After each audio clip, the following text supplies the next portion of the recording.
लोब्बा लाखिनानै जि लानाय हाबाफारिफोर बे हाबाफारियाव बाहागो लानो हानाय दिनैनि जि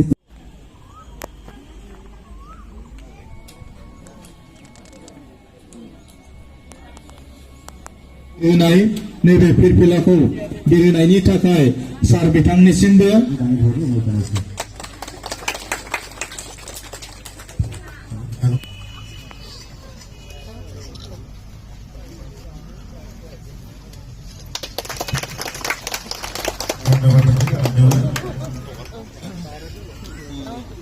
मोनफ्रोमबो बर' गामि आरो बर' न'खराव नैबे थासारिया फैफिननानै जोंनि बर' हारिखौ बुहुमाव गेरेमसा हारि दानो थाखाय जोङो जाहाथे आवगायलांनो हायो। बसुमतारी बिथाङा दंफैयो बिथांमोनखौ नांगोन दिपेन चन्द्र बर' जोंनि बारग' आफादगिरि जोंनि खुलुमनायखौ जोङो अरायबो जोङो दोनबाय थादों इयुनावबो जोङो बाक्सा जिल्ला दुलाराय बर' फरायसा आफादनि बे बैसागो दाननि गिबि दिनै नैथि सान 2 खालार बे 2 खालारावब्लाबो गोदान बोसोर बैसागोनि गाहाम हामलायनाय आरो गेदेरफोरनिसिम सिबिनाय उन्दैफोरनिसिम अननायखौ बावहरग्रोनाय जाबाय। जे बैसागो फोरबोआ जोंनि एंगार हायै मोनसे हारिमु बर' माहारिनि दा बे बर' माहारिनि एंगार हायै हारिमुखौ जोङो लाखिनांगोन आरो बेहाय गुदियै जोङो आसा खालामदों जे जोंनि जिखिनि हारिमु गाननाय जोमनाय मोसानाय मुसुरनाय दामनाय दामजु खाम जथा सिफुं सेरजा आरो गाव सोरजिनाय माखासे जोंनि मेथाइफोर बे मेथाइफोरजों लानानै जों रंजानांगौ। जोङो गावनि गोसोनि जिखिनि मोनसे सोरजिलु गोसोनि जि मेथाइफोर दङ दामजुफोर दङ बेखौ दामनानै रंजानांगौ बेखौनो फोरमायनो थाखाय लादों। जे बाक्सा जिल्ला दुलाराय बर' फरायसा आफादा बेखौनो खावलायगोन जोंनि हारिमुखौ लाखिनांगौबा बैसागुआबो जोंनि मोनसे एंगार हायै हारिमु आरो बेखौ जोङो मोनफ्रोमबो गामि दख'रा जिल्ला जोङो बेखौ फालिबोदों आरो बेखौ जोङो फालिलांनांगोन लाखिलांनांगोन। गिबियाव जोङो बैसागो फालिनायनि गुदि थांखियानो जोंनिया दुलाराय बर' फरायसा आफादनिया बेनोमोन जे जोंनि माहारिनि आंगो हारिमुनि जिखिनि आखुफोर दङ बे आखुफोरा सोलायनो हमदोंमोन।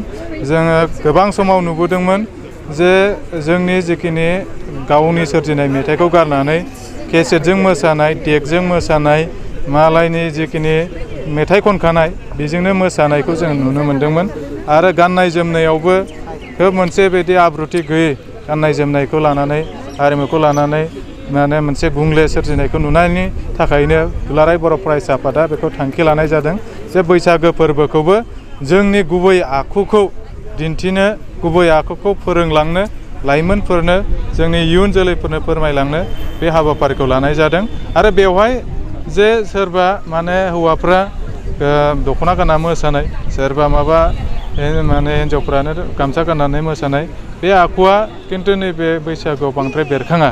नाथाय मोनसे दङ देमसि मोसानाय बे सोनाबथिं जायो जोंनि बाक्सा ओरै सानजाथिं खम देमसियाव खिन्थु बिदि माखासे जोंहा बाहागो रानखानाय दंखायो बेफोराव खेला दुला माने एसे थामसा फुर्तिनि थाखाय बेखौ मोसानो हागोन। नाथाय गुबै जिखिनि जोंनि बैसागो बेखौ जोङो ज' जाय जोंनि रंजानाय जोंनि गोसोनि जिखिनि बेरखांनाय जोंनि मिथिंगाजों मिलायनाय माखासे मेथाइफोरखौ सोरजिनानै जोङो रंजानांगोन आरो बेखौ जोङो लाखिलांथारनांगोन। बेजोंसो जोंनि गुबै माहारिनि जि आखु बेखौ जोङो बेरखांहोनो हागोन। गिबियावनो बाक्सा जिल्ला दुलाराय बर' फरायसा आफादनिफ्राय बुहुमनि गासै रायजो राजानिसिम अननाय सिबिनाय खुलुमनायखौ जासिहरबाय।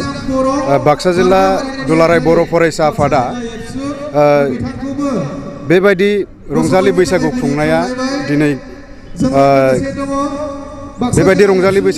दिनै फार्स्ट नङा। बाक्सा जिल्ला दुलाराय बर' फरायसा आफादा जेब्लानिफ्राय बाक्सा जिल्ला जादोंमोन बै समनिफ्रायनो बेबायदि रंजालि बैसागु फोरबोआवहाय गेदेरफोरखौ मान होनानै बरायनानै आरो उन्दैफोरखौ बोर सारस्रिनाय बे हाबाफारिखौ लाबोबाय थादों। दा बेजों लोब्बा लाखिनानै दिनैबो नैबे दारखुसि दखरा आफादनि सिङाव दुलाराय बर' फरायसा आफादा बे मान बावनाय आरो बोर सारस्रिनाय हाबाफारिखौ लानाय जादों। दुलाराय बर' फरायसा आफादा जोंनि हारिमुनि जि गोमालांनाय मोनसे समाव बे गोमालांनाय जिखिनि जोंनि दामनाय देनाय बैसागु मोसानाय बे बिथिंखौ नोजोर बोनानै दुलाराय बर' फरायसा आफादा मोनसे मिशन फोसावदों, बड'फा मिशन फर सास्टेनेबल चेन्ज।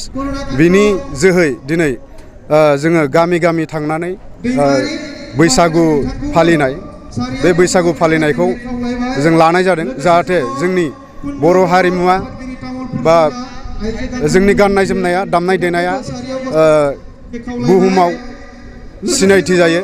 दा बे हिसाबैनो माने जोङो बे बड'फा मिशन फर सास्टेनेबल चेन्ज जिखिनि मावथांखि गोजोरथियारि सोलायनाय, बे गोजोरथियारि सोलायनायनि गेजेरजों जोङो जे हारिमुनि मावबादा, बे हारिमुनि मावबादाखौबो लाबाय थानाय जादों।